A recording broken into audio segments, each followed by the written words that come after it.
Muy buenas tardes a todos. Hoy es el 16 de septiembre, Día de Independencia de México.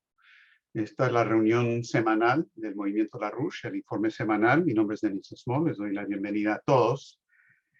Y quiero, a manera de prólogo, simplemente advertirles a todos que les va a costar a muchos de ustedes creer y absorber el impacto, la importancia de lo que les voy a decir en este informe. Porque hemos tenido un viraje significativo, muy peligroso, en la situación estratégica internacional, que ha creado una situación donde la OTAN, con Estados Unidos a la cabeza, están ya casi en una guerra abierta en contra de Rusia en territorio de Ucrania.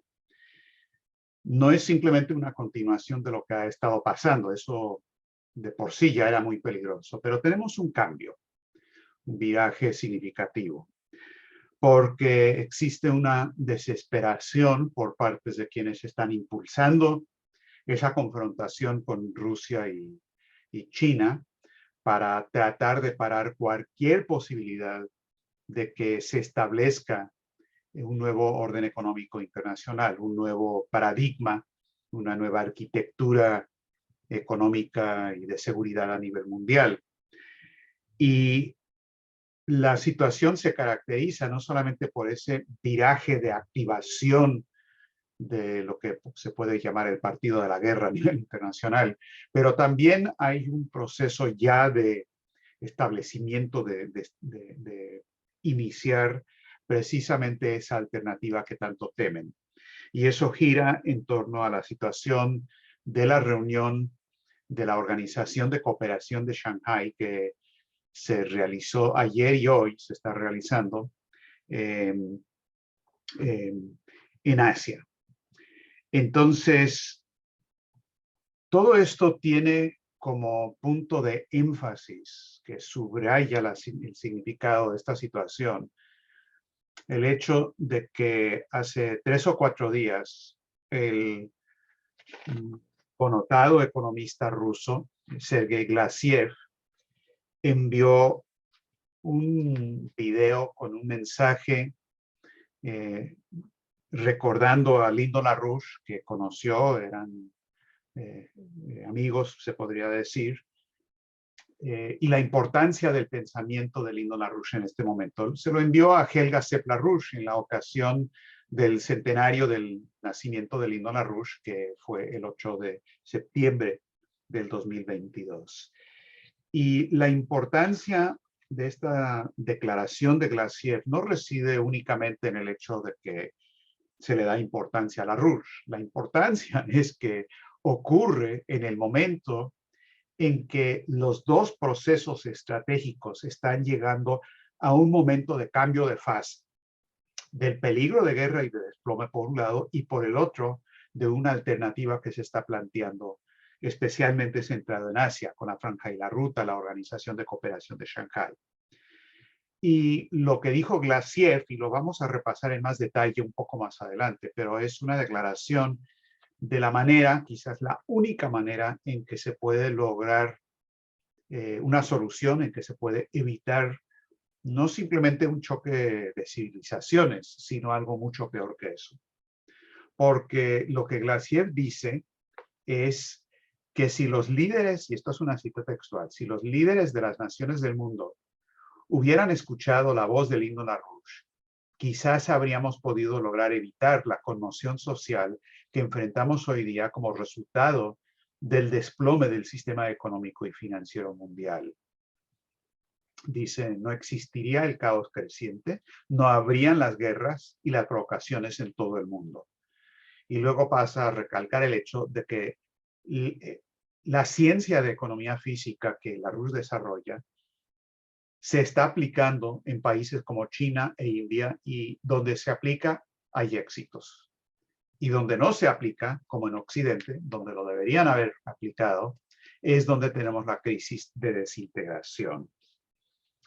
Entonces, esta declaración de Glassiev obviamente es un mensaje personal, pero es mucho más que eso, porque Glassiev es una figura, como muchos de ustedes saben, que juega un papel muy importante en la discusión que se está realizando en la Organización de Cooperación de Shanghái, en la Unión Económica Euroasiática, donde él dirige, funciona como ministro de Desarrollo Económico de esa organización, y discusión en la iniciativa de la Franja y la Ruta. Entonces cobra ese significado lo de Glassiev dentro del contexto que les he mencionado. Ahora, aquí viene la parte donde yo decía que mucha gente va a querer descreer la importancia de lo que les voy a decir. El 8 de septiembre, es decir, hace una semana y un día, se realizó en la base aérea de Ramstein, en Alemania, que es una base aérea de Estados Unidos, en Ramstein, la más importante, no solo de Alemania, sino de toda Europa, una reunión, la reunión mensual que lleva a cabo la agrupación de países que se llama el Grupo de Contacto en Defensa de Ucrania. Y en esa reunión, siendo anfitrión el general Lloyd Austin, el secretario de Defensa de Estados Unidos, hablaron de los siguientes pasos a tomar para ayudar a Ucrania en su guerra en contra de Rusia. Y en particular hablaron de suministrarles armas todavía más sofisticadas de las que ya les han entregado, no solamente los HIMARS, sino que hubo una discusión de que si le entregan o no sistemas de misiles que van con las siglas en inglés de ATACMS, ATACMS. Ahora, no se sabe, obviamente, todo lo que pasó en esa reunión, sino que fue una reunión para coordinar el siguiente paso de la ofensiva, de la agresión en contra de Rusia. Simultáneamente, ese mismo día, visitaron de manera imprevista, o sea, sin haberlo anunciado antes, el secretario de Estado de Estados Unidos, Tony Blinken, junto con la controladora de toda la operación estadounidense en Ucrania, Victoria Nuland, que es la que dirigió la revolución fascista del 2014 y sigue en control cotidiano de lo que pasa en la situación de Ucrania. Y esa reunión ocurrió en Kiev ese mismo día. Entonces, el 8 de septiembre marca un cambio significativo y les voy a decir por qué. Un día antes, dos generales de alto nivel de Ucrania, uno el comandante en jefe de las Fuerzas Armadas de Ucrania, el general Valery Zaluzhny, junto con el teniente general Mikhailo Zabrodsky, que es el primer vicepresidente de la Comisión de Seguridad Nacional, Defensa e Inteligencia del Parlamento de Ucrania. Pero el pesado aquí es Zaluzhny. Y escriben un artículo que se publica el 7 de septiembre en el diario de noticias de Ucrania, Ukrinform, sobre el tema de lo que deben ser las garantías de seguridad para Ucrania. Se llama Perspectivas para llevar a cabo una campaña militar en 2023, perspectiva de Ucrania. Y en esta declaración, firmada por estos dos generales de muy alto nivel, dicen que proponen un ataque nuclear preventivo en contra de Rusia. Y lo repito, un ataque nuclear disque preventivo en contra de Rusia, es decir, diciendo que los rusos pueden estar por lanzar un ataque nuclear táctico, dicen que el lado de la OTAN y de Occidente se tiene que adelantar a eso de manera preventiva y garantizar que eso no ocurra. Dicen, y estas son citas textuales, es difícil imaginar que incluso los ataques nucleares permitan a Rusia romper la voluntad de resistencia de Ucrania. Dice, tampoco se puede descartar por completo la posibilidad de una participación directa de las grandes potencias del mundo en un conflicto nuclear limitado que acerque la perspectiva de la Tercera Guerra Mundial. Y luego pasan a decir, bajo este supuesto de que Rusia puede estar contemplando un ataque nuclear, dicen lo que se tiene que hacer. Y dicen, como paso obligado, que es todavía sumamente necesario, debemos volver a la fuente de la confianza rusa, que es la impunidad. Se debe prevenir cualquier intento de Rusia por adoptar medidas prácticas en la utilización de armas nucleares tácticas. ¿Cómo prevenir eso? Mediante el empleo de todo el arsenal de medios a disposición de las potencias mundiales. A ver, cierra comillas, ¿qué quiere decir eso? Que ante la posibilidad de que Rusia adopte el uso de armas nucleares tácticas, Occidente tiene que adoptar todas las medidas del arsenal, el empleo de todo el arsenal de medios a disposición de las potencias mundiales. Bueno, la última vez que lo investigué, entre ese arsenal de medios están armas nucleares. Ahora, si acaso, para no tener que digerir intelectual y emocionalmente lo que esto significa, alguno de los que están escuchando este informe quieran pensar que, bueno, esta es la opinión simplemente de un par de generales locos de Alemania, eso que tiene que ver con la OTAN, no es una amenaza de la OTAN. Bueno, es obvio para cualquier persona medianamente informada sobre lo que pasa ahí, que no hay manera de que estos generales hubieran planteado tal cosa, menos que se hubiera publicado en los diarios de Ucrania un día antes de la reunión de la Ramstein, si no hubiera sido con el visto bueno. Es más probablemente más que el visto bueno, sino la iniciativa por parte de Estados Unidos y de la OTAN en general. Este es un documento de la OTAN. Ahora, por si acaso queda todavía alguna duda al respecto, es importante que sepan que 4 o 5 días más tarde, el 12 de septiembre, el gobierno de Ucrania publicó un documento que se llama el Pacto de Seguridad de Kiev, que es una serie de propuestas sobre lo que tiene que ser la seguridad garantizada para Kiev. Este es un documento elaborado por un equipo de estudio cuyos copresidentes son, número uno, Andriy Yermak, que es el jefe de la oficina presidencial de Ucrania, es decir, es el brazo derecho de Zelensky, y el otro coautor de la propuesta o del grupo que lo preparó es ni más ni menos que el ex secretario general de la OTAN, Anders Fogh Rasmussen.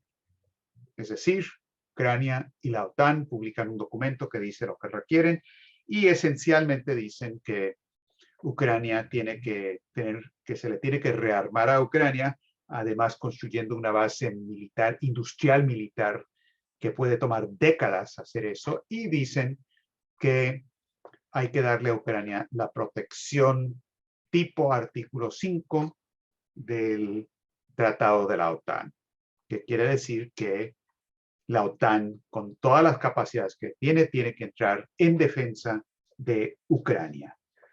A ver, esto es una propuesta todavía, la respuesta ante eso de los rusos, pues es algo que uno se podría imaginar.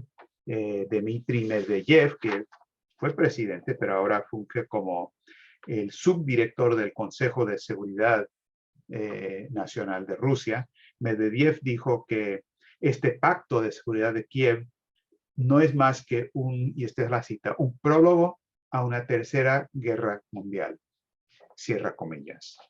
María Zaharova dijo que esto lo que va a hacer es que va a maniatar a los países europeos, se van a quedar atrapados en un nudo con este documento, atándolos de manos para que acabaran esclavizados de manera infernal y posteriormente nunca recuperarán su crecimiento y desarrollo económico. Esto es muy importante que se haya referido a la parte económica porque Europa obviamente está sufriendo una destrucción masiva en ese sentido por resultado de las sanciones económicas. Ahora, en este mismo periodo, estamos hablando entre el 8 de septiembre, que es la reunión de Ramstein, y el 12 de septiembre, cuando emiten este pacto y el llamado de Ucrania a que se establezca este sistema de defensa y el llamado de uso de armas nucleares. Lo que pasa es lo siguiente del lado ruso. El embajador Nechayev, que es el embajador ruso en Alemania, en una declaración pública, en una entrevista que le hacen, dice que Alemania ya cruzó la línea roja al suministrar armas avanzadas a Ucrania. Al otro día, no era para menos, el canciller de Alemania, Scholz, le llama por teléfono a Putin para hablar por 90 minutos. No se sabe mucho de lo que hablaron, pero evidentemente eso es parte de lo que discutieron. Ahora, también hubo una respuesta directa el 14 de septiembre. Entonces, estamos hablando de un periodo muy comprimido, de menos de una semana. El 14 de septiembre, del lado ruso, hay dos declaraciones de alto nivel de funcionarios rusos sobre lo que significaría para Rusia si es que Estados Unidos y la OTAN en efecto envían estas armas ATAC-MS, porque estos son misiles que tienen un alcance de 300 kilómetros, muy diferente a lo que son los que ya están ahí de 70 kilómetros. Es decir, con esto pueden atacar directamente a Rusia. Lo que dijo Anatoly Antonov, el embajador ruso en Estados Unidos. Como nadie aquí se atreve a reunirse con él, pues él tiene mucho tiempo para hacer las declaraciones públicas necesarias para advertir sobre lo que está pasando. Dice lo siguiente. Dice, está claro que Estados Unidos y los británicos están en el campo de batalla en Ucrania. Dice, y está la cita, los videos actuales en canales occidentales claramente demuestran que hay soldados y oficiales que hablan inglés de manera fluida, muchos con acentos pronunciadamente británicos o norteamericanos y que están luchando en contra nuestra. Luego dice, quiero advertir y señalar el hecho que si se envían estos misiles ATAC-MS, ya no estaríamos hablando de armas defensivas, sino de armas ofensivas. Luego pasa a explicar la diferencia y dice, Estados Unidos se está inmiscuyendo cada vez más en el abismo de la crisis ucraniana y como vemos lo están haciendo de manera intencional o consciente. Su objetivo principal es derrotar a Rusia por cualquier medio necesario y después de eso prevenir que jueguen un papel decisivo en el ámbito internacional y, de ser posible, quebrantar a Rusia en diferentes pedazos. Antonov siguió hablando de lo que significan estas armas ATAC-MS. Dice, son armas que están diseñadas para atacar a blancos a una distancia de hasta 300 kilómetros. Dice, si Kiev recibe estas armas, grandes ciudades de Rusia, así como centros de infraestructura industrial y de transporte, caerían en el área de una destrucción posible. Y luego dijo, vean cuántas esvásticas y símbolos nazis están en el equipo militar ucraniano. Si estos ejércitos reciben misiles norteamericanos de largo alcance, los van a usar, sin duda, en contra de nuestro país. Tal escenario significaría la participación directa de Estados Unidos en una confrontación militar con Rusia. Cierra comillas. Todo lo que les acabo de leer es una declaración del embajador de Rusia en Estados Unidos. Y para los que no pudieron captar lo que dijo Antonov, aunque más claro no canta el gallo, al otro día, el 15 de septiembre, María Zaharova, que es la portavoz de la Cancillería de Rusia, dijo lo siguiente: si es que Washington decide suministrar misiles de largo alcance a Kiev, al hacer eso, habrán cruzado la línea roja y habrán vuelto una parte directa en el conflicto. Bajo tal escenario, nos veremos forzados a responder de manera apropiada. Nos reservamos el derecho a defender nuestro territorio con todos los medios a nuestra disposición, dijo. Y esto es realmente escalofriante para los que saben algo de historia. El posible suministro de misiles a Kiev, al régimen de Kiev, es un problema idéntico a la situación que cuando los países europeos, o la posibilidad de que los países europeos pudieran tener en su territorio misiles lanzados de tierra de mediano alcance, que previamente habían sido prohibidos bajo el Tratado contra los misiles de corto y mediano alcance, que serían capaces de alcanzar blancos militares en territorio ruso. Esta es una situación, dijo Zaharova, en que nos veremos forzados a responder adecuadamente. Creo que esto es obvio, cierra comillas.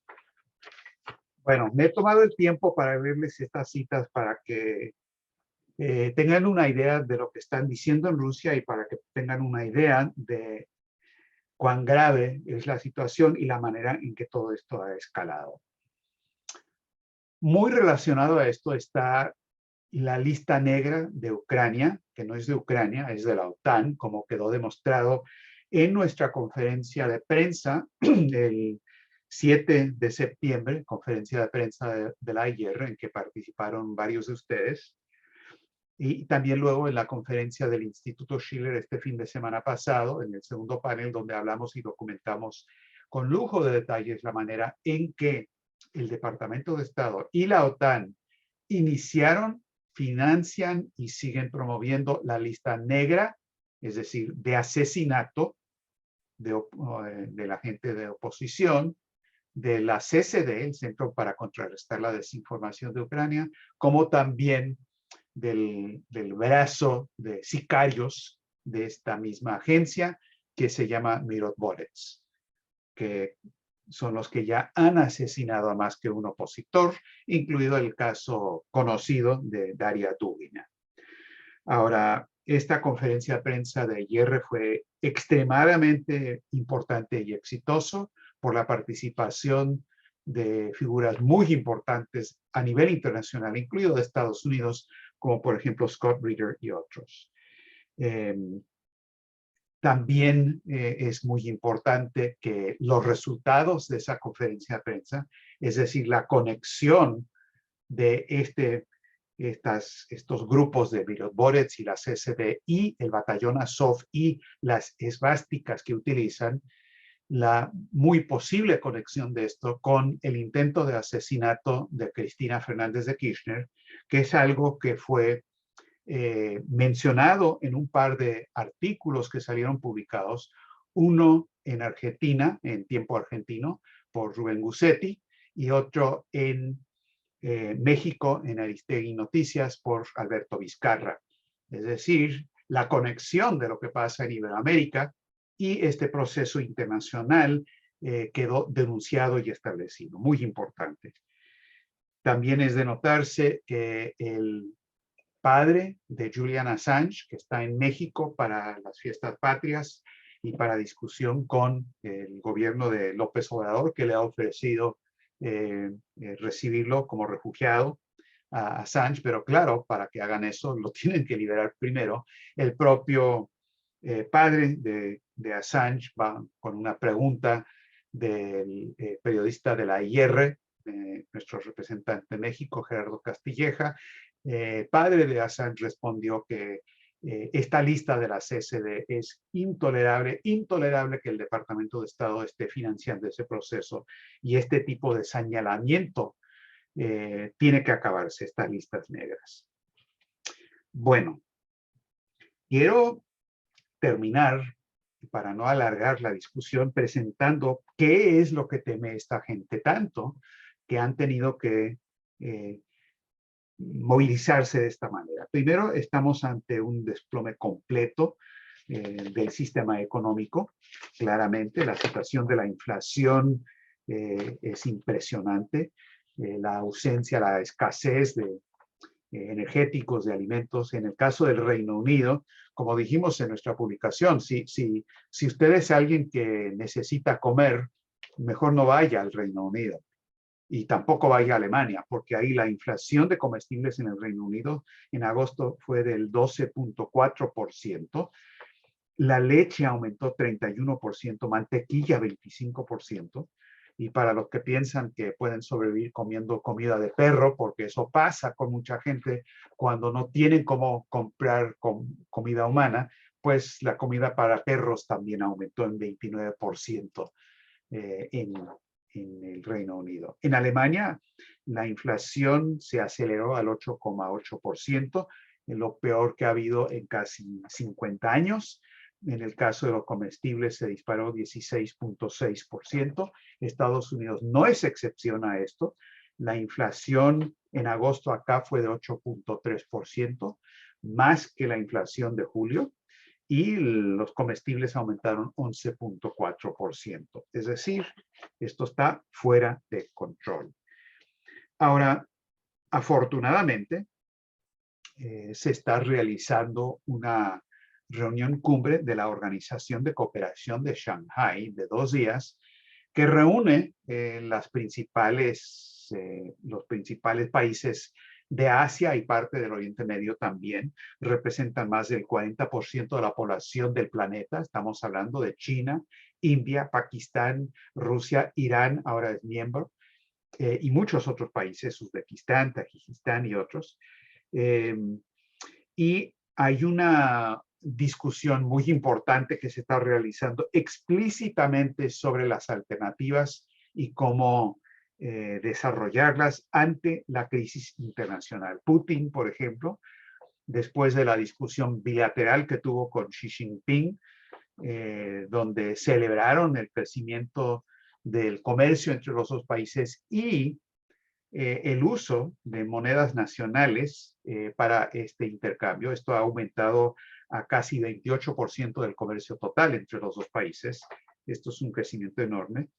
Y Putin dijo, en este contexto sería importante, donde fuera posible, hacer un cambio hacia las plataformas de pagos en monedas nacionales, como por ejemplo el sistema de mensajería del sistema del Banco de Rusia y el sistema chino para pagos transfronterizos. Es decir, no lo dice, pero fuera del SWIFT. Dice Putin, esto haría posible garantizar de manera máxima la seguridad de los pagos entre nuestros estados ante los riesgos externos, incluyendo los riesgos políticos. Bueno, muy claro de Putin. Del lado de China, como suele ocurrir, el periódico Global Times, que es un periódico semioficial, tiene un artículo de opinión que no está firmado, es decir, es de la casa, es editorial de Global Times, donde el título del artículo es que los pagos no en dólares para el comercio de productos energéticos va a quebrar la hegemonía de Estados Unidos. Y dicen que se ha vuelto cada vez más urgente que China, Rusia y otras economías aumenten la cooperación para romper el dominio del dólar estadounidense en el mercado energético. Especialmente porque la Reserva Federal, con su política de aumentos de las tasas de interés, está produciendo un caos total y shock en los mercados internacionales. Luego dicen algo que es una verdad a medias. Es decir, esto no es cierto. Dice, un dólar fuerte significa que los productos energéticos se van a volver más caros en términos de otras monedas. Eso es cierto. Cuando los precios de las materias primas y los energéticos aumentan, los precios de los otros productos también suben, y esto conduce a una inflación global. también cierto. Y luego dice algo que no es cierto. Dice, la única excepción va a ser los Estados Unidos, donde un dólar fuerte hace que los productos importados sean más baratos, con lo que ayuda a mantener la inflación bajo control. Esto no es cierto, porque el dólar no es la moneda de Estados Unidos. El dólar es la moneda de la burbuja especulativa internacional y, como les indiqué, la inflación en Estados Unidos también está fuera de control. Y pasan a decir que para romper este dominio del dólar es necesario que los diferentes países del mundo trabajen juntos. Dicen China y Rusia tienen no solamente que acelerar la cooperación en los pagos de bienes energéticos, facilitando la coordinación de los mecanismos de negociación pertinentes, pero también deben estudiar la posibilidad, y este es el punto que quiero enfatizar, quieren estudiar la posibilidad de integrar la exploración de la cooperación plena de la Organización de Cooperación de Shanghái y el marco de los BRICS. Y pasan a discutir que esta es la alternativa. Ahora, esa propuesta es exactamente la propuesta de Sergei Glasiev. El mismo Sergei Glasiev que, como les decía, había planteado la importancia fundamental de que ya es tiempo de que el mundo escuche la sabia palabra del himno La Ruche. O sea, casi las mismas palabras del expresidente mexicano, pero él abunda más detalladamente en lo que es la teoría económica de La Ruche y la manera en que donde estas propuestas científicas de La Ruche sobre economía física se están instrumentando, como China y dice India, hay éxito económico y donde no hay caos. Ese planteamiento, esa realidad de una figura que está jugando un papel decisivo en las discusiones que se están llevando a cabo en este momento, señalando lo que Occidente tiene que hacer para no seguir en la trayectoria de una guerra termonuclear y una trayectoria de desplome que significa políticas maltusianas de despoblación, ha puesto el dedo en la llaga, plantea la urgencia de que en este centenario del nacimiento de Lindo LaRouche sus ideas se vuelvan realidad. Y ese es el centro del cuadro estratégico que tenemos esta semana.